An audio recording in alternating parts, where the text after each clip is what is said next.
Salut les gars, j'espère que vous allez bien. Aujourd'hui une nouvelle vidéo, chit-chat, une vidéo blabla, une vidéo où on va discuter en fait, où je vais vraiment parler de mon année 2020 et parler de mon année 2021 si Dieu me permet de terminer déjà cette année là. Je tenais vraiment à faire cette vidéo là pour ma première vidéo de 2021 parce que je me suis dit ça peut être un bon départ. Une vidéo pour clôturer mon année 2020 et une vidéo pour commencer mon année 2021. Juste avant de commencer, je te laisse t'abonner, liker, partager, commenter et t'abonner. Partager. Bref, activer la cloche de notification pour être averti lorsque je poste une nouvelle vidéo. Et sans plus tarder, on va commencer.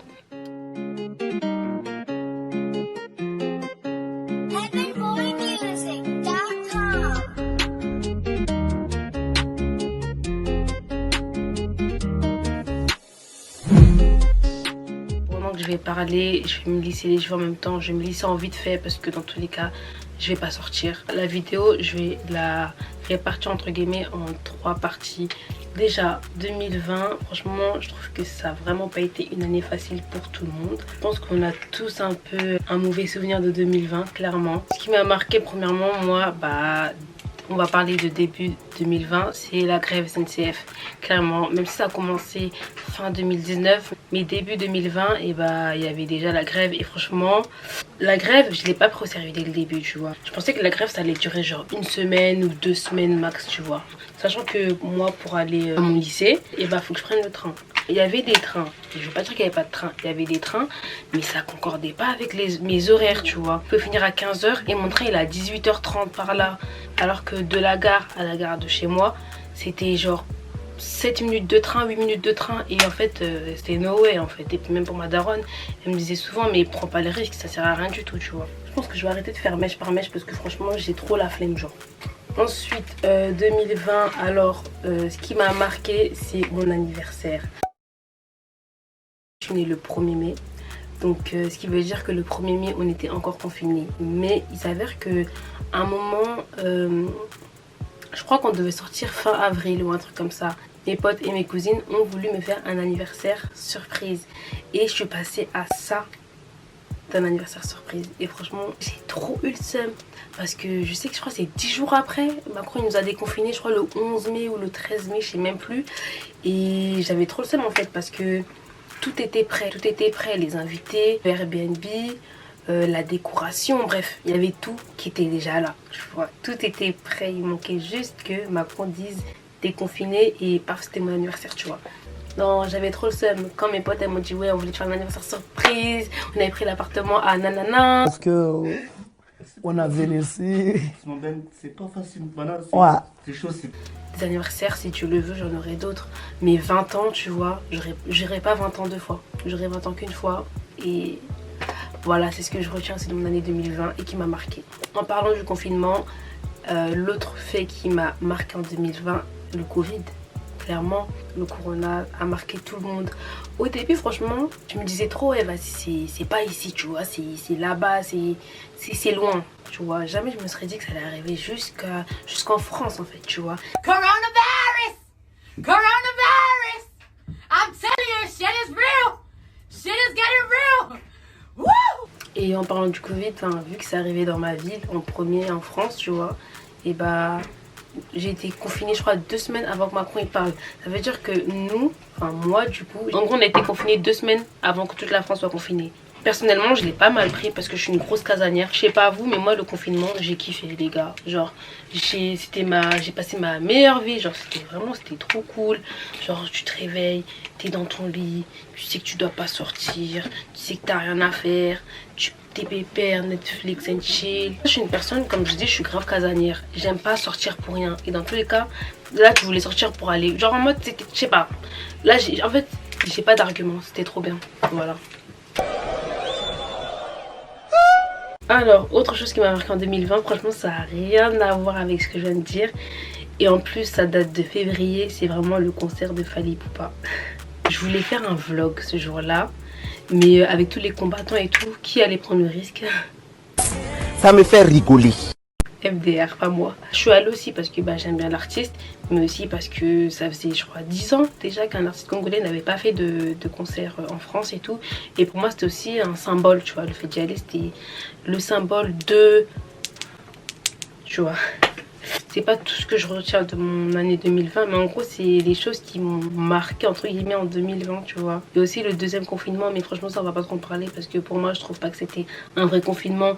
Des confinements, un coup t'es confiné, un coup t'es déconfiné, un coup il y a des attestations, un coup il y a pas, un coup il y a un couvre-feu, un coup il y a plus. Ça on va pas en parler parce que franchement il y a rien à dire parce que pour moi ça n'a ni tête ni queue tout ça, tu vois. Ensuite ce que j'ai appris en 2020, franchement ça va être court, tu vois, mais en gros ce que j'ai appris c'est ce qui fera ma force, j'espère, en 2021 et pour les années à venir. Et j'espère que ça peut être un conseil pour vous. Vraiment ce que j'ai appris en 2020 c'est qu'il faut vraiment être entouré de bonnes personnes. On le dit tout le temps, mais je trouve qu'on ne le dit pas assez. Avoir 10 000 amis, ça veut pas dire être bien entouré. Être bien entouré, c'est être avec des personnes qui sont bienveillantes envers toi, des personnes qui veulent ton bien, des personnes qui t'encouragent, des personnes qui te critiquent, mais en gros, constructivement. Je sais pas si ça se dit. Un autre point, c'est vraiment s'exprimer. Quand je dis s'exprimer, c'est vraiment ne pas garder trop les choses pour soi en fait, parce que c'est pas bien. Tu vois, ça je le sais depuis longtemps, mais vraiment cette année je me suis vraiment rendu compte que c'est très important. Pendant le confinement je parlais avec mes amis et je parlais aussi avec mes cousines par rapport au cours, on va dire. On était un peu toutes en mode burn-out. Il y a quelques personnes sur Twitter, il y a quelques personnes qui étaient en mode burn-out, et il y en a qui sont tombés en dépression, il y en a qui étaient vraiment pas bien et tout. Tout ça parce qu'ils n'arrivaient pas à en parler, ils en parlaient pas. Je trouve que c'est vraiment important de s'exprimer, de communiquer avec les personnes qui t'entourent, que ce soit ta famille, tes amis, tes proches, ou il y en a même qui préfèrent s'ouvrir à des personnes inconnues, peut-être parce qu'ils sont plus à l'aise. Donc tu peux parler à des personnes... bon. Après sur internet, il faut vraiment faire attention, mais tu peux voir un psychologue, ça reste une option, tu vois. Et du coup, voilà, à un moment j'étais très mal parce que j'atteignais pas les objectifs que je m'étais fixés en 2020 et c'était grave frustrant pour moi. Après, j'étais consciente que c'était pas de ma faute à cause de la crise sanitaire, mais franchement, j'avais du mal à accepter le fait que je n'ai pas atteint mes objectifs. Oh, j'ai plus de batterie. Si vous voulez, chaque année, je me fais une liste avec tout ce que je dois atteindre durant cette année-là. Et en fait, là pour 2020, je n'avais presque rien atteint. Ensuite, qu'est-ce que j'ai appris d'autre? Souvent, on dit que quand on veut quelque chose, il faut prier. C'est vrai, mais on oublie aussi que il faut prier et travailler. On n'a rien sans rien. Tu récoltes ce que tu sèmes. Si tu n'as rien semé, tu ne récoltes rien. Et franchement, j'ai appris qu'en 2020, c'est bien de rêver, mais il faut aussi réaliser ses rêves. Peu importe ce qui est ton rêve, tu vois, il faut le réaliser. Au moins, t'as pas de regrets, tu vois. Tu dis que j'ai tenté, je l'ai fait, tout ça, tout ça. Ça, c'est vraiment une chose que j'ai appris en 2020. En 2020, j'ai aussi appris que ça sert à rien de se fier ou de chercher comment dire, l'approbation des gens en mode tu fais parce que tu fais pour les gens, faire les choses pour les gens, faire ci pour les gens. Non, faut vraiment faire les choses pour soi en fait. Après ça, je sais que tout le monde le sait, tout le monde, on le dit tout le temps, mais je pense qu'on le dit jamais assez. Je pense que c'est tout ce que j'ai appris. J'ai appris aussi à économiser. J'ai appris à économiser parce que franchement avant c'était la débandade, c'était la catastrophe.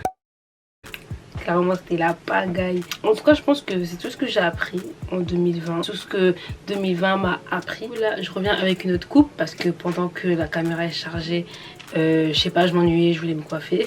Je me suis coiffée comme ça alors que j'ai même plus de mousse. Est-ce que je suis normale? Vraiment cette année, la chose que je veux vraiment arrêter, c'est de procrastiner. Mes proches me le disent souvent, plus mes copines, mes cousines et tout. Et puis même de moi-même, je le vois et je le sens. Et franchement, en 2021, j'aimerais ne plus procrastiner. C'est un peu dur de dire que je ne veux plus procrastiner, mais disons que j'aimerais moins procrastiner. En tout cas, faire des efforts, évoluer, avancer. Et voilà quoi. Je vais mettre le peu de mousse qui me reste. Franchement, il me reste rien du tout là. Je vais juste mettre un peu comme ça. Ce que je veux en 2020, c'est aussi avoir une plus grande confiance en moi. Même si je dis que j'ai confiance en moi, je pense que je ne l'ai pas à 100% non plus. Et puis je pense que personne ne l'a vraiment à 100%. C'est toujours bien en fait à renforcer sa confiance en soi. Il y a quoi d'autre? ce que je veux en 2020, c'est bien d'être entouré de bonnes personnes, mais c'est aussi bien d'être la bonne personne pour ses proches en fait, tu vois, c'est toujours bien. Donc en gros, continuer à être une bonne personne pour mes proches également, c'est vraiment ce que je veux en 2020. Les booster un peu plus, les encourager un peu plus, m'impliquer un peu plus dans ce qu'ils font et tout. Et après, après voilà, que tous mes projets se réalisent, que tous les projets de mes proches se réalisent, que tous vos projets se réalisent réellement, genre vraiment. Carrément, je crois que je vous ai même pas dit bonne année. Depuis là, je fais n'importe quoi. Bon, c'est pas parfait, mais franchement, c'est l'ennui qui a fait que j'ai fait cette coupe. J'espère que vous avez aimé cette vidéo là les gars, j'espère qu'elle sera pas trop longue. En tout cas c'était un plaisir pour moi d'en parler avec vous parce que voilà 2020 c'était vraiment un sujet pour moi, un sujet dont je voulais vous en parler sur ma chaîne. Et je vous laisse vous abonner, liker la vidéo, partager, commenter, activer la cloche de notification, me suivre sur tous mes réseaux sociaux, c'est très important les gars. Je vous souhaite encore bonne année, bonne santé. On se revoit prochainement pour une nouvelle vidéo.